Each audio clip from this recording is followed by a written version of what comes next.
헬기의 시대가 저물고 있습니다. 여러 다양한 분야, 특히 군사용으로 개발된 헬기는 기존의 고정익 항공기로는 불가능한 임무를 수행하며 활약해왔는데요. 기술의 발전과 전술의 교리가 변화함에 따라 그 효용성이 약화되고 있는 중입니다. 헬리콥터의 역사는 20세기 초로 거슬러 올라갈 정도로 오래됐지만 실제로 비행 가능한 최초의 헬리콥터는 1936년 독일의 펠리 포클러사가 개발한 FW-61이었습니다. 이후 헬리콥터는 다양한 형태로 발전해왔으며 오늘날에는 다방면에서 중요한 역할을 수행하고 있습니다. 하지만 헬기는 군사적 용도로 가장 큰 역할을 해왔습니다. 헬리콥터가 군사작전에서 중추적인 역할을 하게 된 것은 1950년대 한국전쟁부터인데요. 구상병의 후송, 전장에서의 병력 이동, 물자 수송, 정찰 및 지원 사격 등 다양한 목적으로 사용되었습니다. 한국전쟁에서의 활약을 계기로 헬리콥터는 군사 전략에서 빼놓을 수 없는 중요한 자산으로 자리 잡게 되었습니다. 이후 베트남 전쟁에서는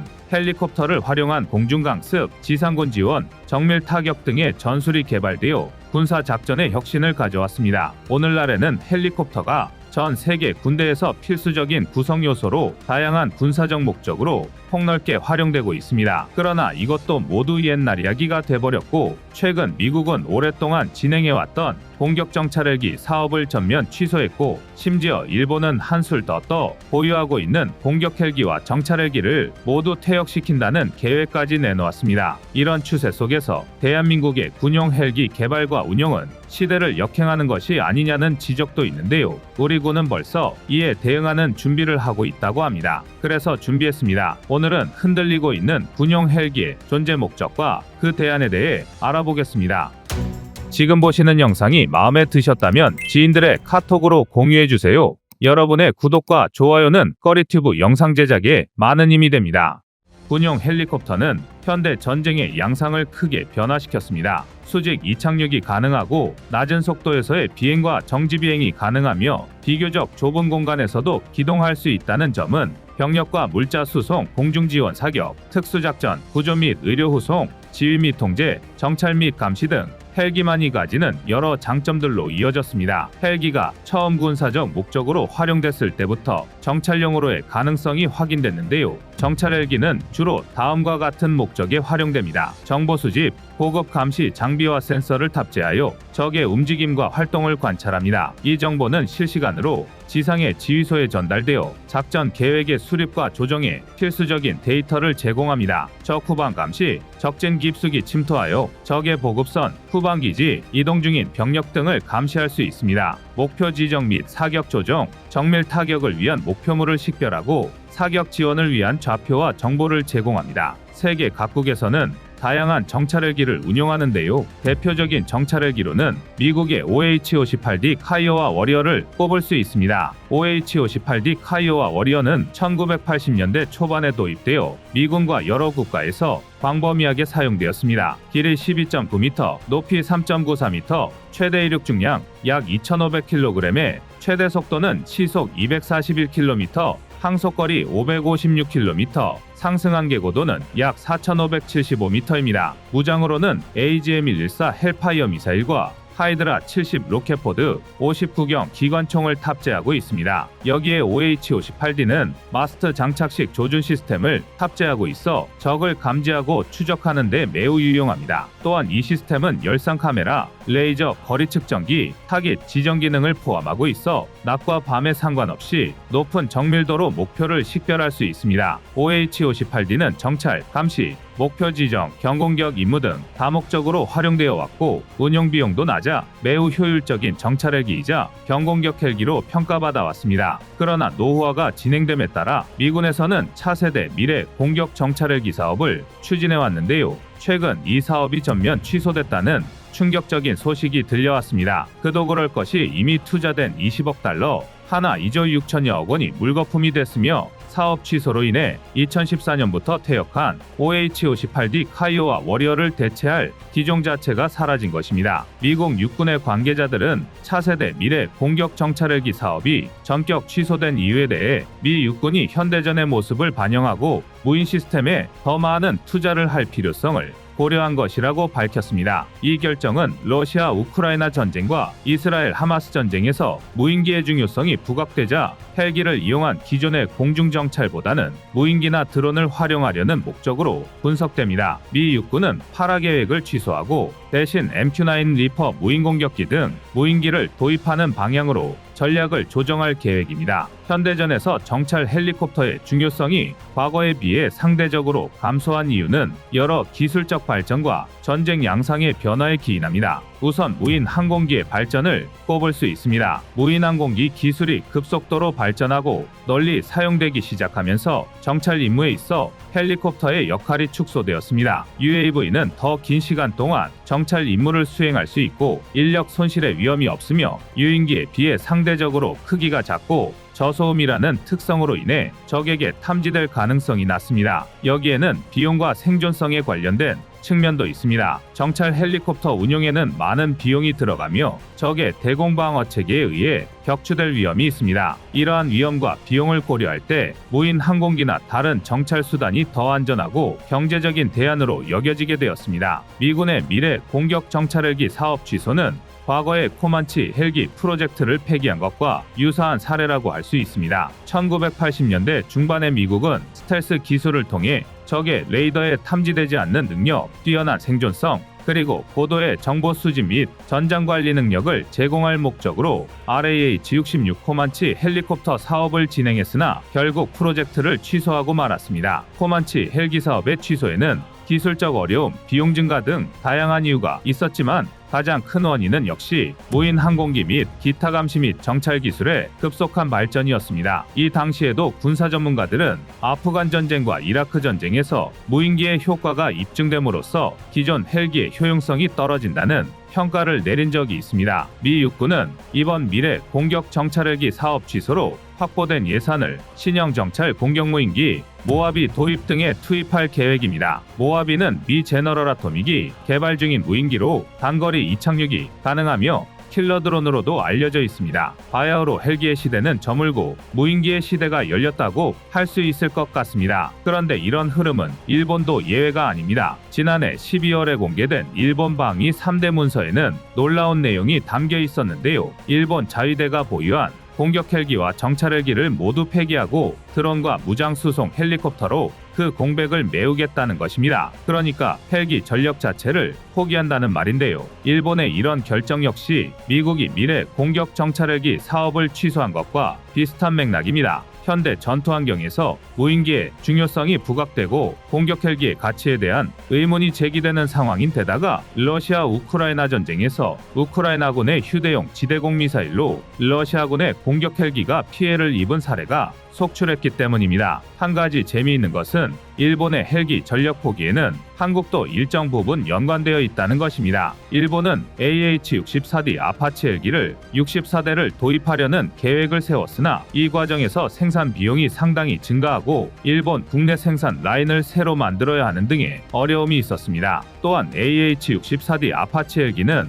생산 시기에 이미 구형이 되어 있었고 미국과 한국이 더 신형인 AH-64E를 도입하자 일본은 AH-64D 아파치 헬기 10세대만을 도입한 후 사업을 중단했고 이후로 공격 헬기 도입에 대한 열의와 기대를 벌인 것으로 알려져 있습니다. 사실 헬기 전력의 가치에 대해서는 꽤 오래전부터 유지를 하느냐 마느냐로 논란이 있었습니다. 단순히 이론적인 전술 교리로 인한 논쟁이 아니라 실제 사례에서 이미 무인기와 드론이 헬기를 대체할 만한 성능을 보여줬기 때문입니다. 미군은 이라크와 아프가니스탄에서 무인 항공기를 사용하여 적의 움직임을 감시하고 주요 목표물을 식별하는 데 큰 성공을 거두었습니다. 예를 들어 MQ-1 프레데터와 MQ-9 리퍼는 고해상도 카메라와 센서를 사용하여 적진의 심장부까지 실시간으로 감시할 수 있었습니다. 또한 알카에다와 ISIS를 대상으로 MQ-9 리퍼 무인항공기에 탑재된 헬파이어 미사일을 사용하여 고위급 지도자나 중요 시설을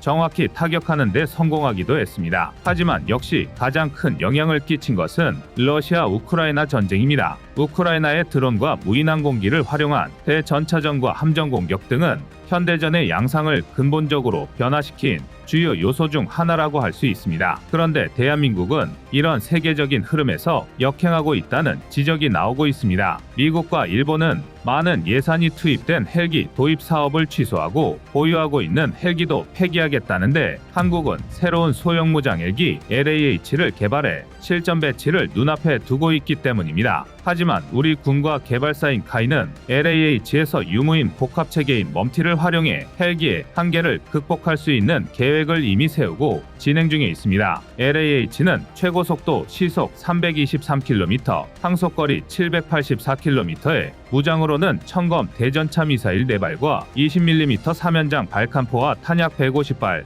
7연장 2.75인치 로켓포 2기를 탑재합니다. 전체적인 성능은 AH-15 코브라와 동급 혹은 이상일 것이라 평가받고 있으며 무인기와의 협력, 멈티를 통해 정보를 실시간으로 공유하며 무인기의 정보를 기반으로 정밀 타격을 수행할 수 있습니다. 멈티는 무인기와 유인기가 협력하여 작전을 수행하고 정보를 교환하며 상호 지원하는 시스템으로 무인기의 정보 수집 및 타격 능력을 유인기와 결합하여 최적의 전투 효과를 얻을 수 있습니다. 멈티를 통해 LAH와 연계된 무인기는 다양한 임무를 수행할 수 있는데요. 예를 들어 LAH가 임무 지역으로 비행한 후 내부에 탑재한 소형 무인기를 발사하여 적의 동향과 위치 정보를 수집할 수 있습니다. 또한 무인기는 통제사의 조종을 받아 자유롭게 비행하며 적의 위치를 정확히 파악하는 것이 가능합니다. 이렇게 대한민국의 LAH는 멈티를 활용해 기존 헬기의 한계를 극복한다는 계획을 세우고 착실히 진행하고 있습니다. 그러나 우리 군도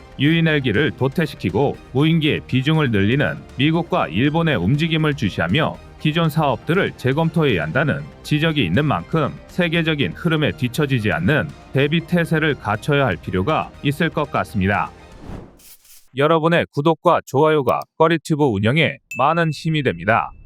V80 벨러는 미 육군의 UH-60 블랙호크를 대체하기 위한 차세대 기동 헬기입니다. 아무리 군사 분야에 관심 없는 분들이라도 이름 한 번쯤은 들어봤을 법한 블랙호크는 중형 기동 헬기라는 개념을 완성했다고 평가됩니다. 대형 공격 헬기의 대명사가 아파치라면 기동 헬기의 대명사는 블랙호크라고 할 수 있습니다. 실제로 4명의 승무원과 완전 무장한 11명의 병력을 수송할 수 있는 블랙호크는 육해공 다양한 베리에이션으로 무려 4,000여 대 이상이 생산되어 다양한 나라에 도입되었는데요. 한국만 봐도 120여 대의 블랙호크를 보유하고 있고 이외에도 호주, 브라질, 일본 등을 포함한 30여 개국이 블랙호크를 운영하고 있습니다. 심지어 중국까지 블랙호크 민수판을 카피한 G20을 운영하고 있을 정도인데요. 상황이 이렇다 보니 미 육군에서 차세대 기동 헬기를 도입한다는 건 상상 이상의 일이었습니다. 이미 완벽에 가까운 블랙호크를 대체할 수 있을 만큼 뛰어난 성능을 보유했다는 의미였고, 이는 블랙호크를 운용하는 30여 개국의 나라들이 미군의 선택에 따라 자신들도 기동 헬기를 교체할 수도 있다는 잠재력이었는데요.